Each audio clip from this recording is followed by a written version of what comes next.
दीपक पराशर या हिंदी अभिनेत्याचा 2 एप्रिल हा जन्मदिवस।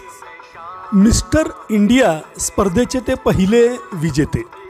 निकाह या चित्रपटामुळे ते रसिकांच्या परिचयाचे झाले।